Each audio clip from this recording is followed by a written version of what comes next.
બનાસકાંઠાની Deodar additional session કોર્ટનો મહત્વનો ઐતિહાસિક ચુકાદો 23 વર્ષ અગાઉ ડીસા તાલુકાના ધાણા ગામમાં જમીન મામલે થયેલ ધીંગાણામાં 41 આરોપીઓ દોષિત ઠર્યા। હાલમાં ધાણા ગામ જે છે એ લાખણી તાલુકામાં આવેલું છે।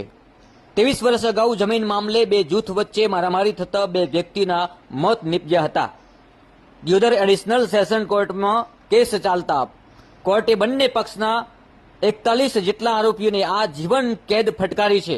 આપ જોઈ રહ્યા છો દ્રશ્યમાં આ 41 આરોપીઓને આ જીવન કેદની સજા ફટકારવામાં આવી છે। દિયોદર એડિશનલ સેશન કોર્ટે ઐતિહાસિક ચુકાદો આપતા આ જીવન કેદની સખત સજા ફટકારવામાં આવી છે। જમીન વિવાદ મામલે 23 વર્ષ અગાઉ બે જૂથો આમને સામને આવ્યા હતા। બંને જૂથો વચ્ચે મારામારી થઈ હતી। આ બંને જૂથોમાં બે લોકો મોતને ભેટ્યા હતા। 23 વર્ષ અગાઉ જમીન મામલે બે જૂથો વચ્ચે જ્યારે મારામારી થતા બે વ્યક્તિના મોત નીપજ્યા હતા। દિયોદર એડિશનલ સેશન કોર્ટે 41 આરોપીઓને આ જીવન કેદની સજા ફટકારવામાં આવી છે। જમીન વિવાદ મામલે 23 વર્ષ અગાઉના કેસમાં આજે એક ઐતિહાસિક ચુકાદો દિયોદર એડિશનલ સેશન કોર્ટે આપ્યો છે।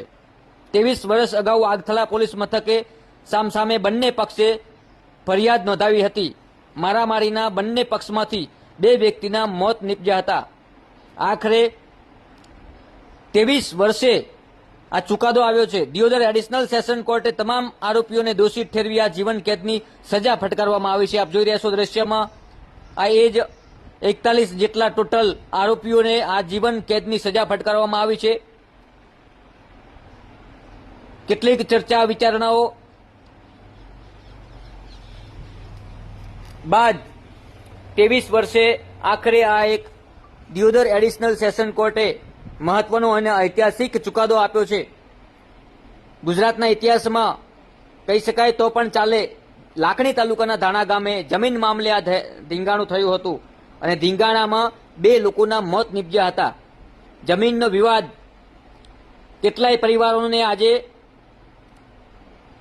બરબાદ કર્યા કહી શકાય, કારણ કે 41 જેટલા લોકોને આજીવન કેદની સજા ફટકારવામાં આવી છે। કહી શકાય કે 41 જેટલા પરિવારો બરબાદ થયા। કોઈ પણ ગુનાહિત પ્રવૃત્તિ પહેલા પરિવારની સામે જોવું, પરિવારની પાછળ જોવું કે આપણી પાછળ કેટલા લોકો નિર્ભર છે। આ ચુકાદો આવતા એક સંદેશ પણ જાય છે કે કોઈ પણ ગુનાહિત પ્રવૃત્તિઓ કરતા 100 વાર વિચારવું, કારણ કે આપણે ગુનાહિત પ્રવૃત્તિઓ ધરાવતા ગુનાહિત પ્રવૃત્તિઓ કરવા પાછળ આપણો પરિવાર કેટલો દુઃખી થાય છે, આ પણ સૌથી પહેલા અગત્યની મહત્વની વાત છે। આ ચુકાદો એક સંદેશ પણ આપે છે કે આપણી પાછળ ઉભેલો આપણો પરિવાર કેટલો દુઃખી થાય છે જ્યારે આવી કોઈ સજા ફટકારવામાં આવતી હોય છે। ગુનાહિત પ્રવૃત્તિઓ કરતા લોકોને ખાસ ચેતવણી સમાન આ દાખલો છે। દિયોદર સેશન કોર્ટનો દિયોદર એડિશનલ સેશન કોર્ટમાં આ કેસ 23 વર્ષે એનું રિઝલ્ટ આવ્યું છે અને 23 વર્ષ બાદ 41 જેટલા આરોપીઓને જ્યારે એક ઐતિહાસિક ચુકાદો આપીને 41 આરોપીઓને આજીવન કેદની સજા ફટકારી હોય તો આ એક દાખલો છે।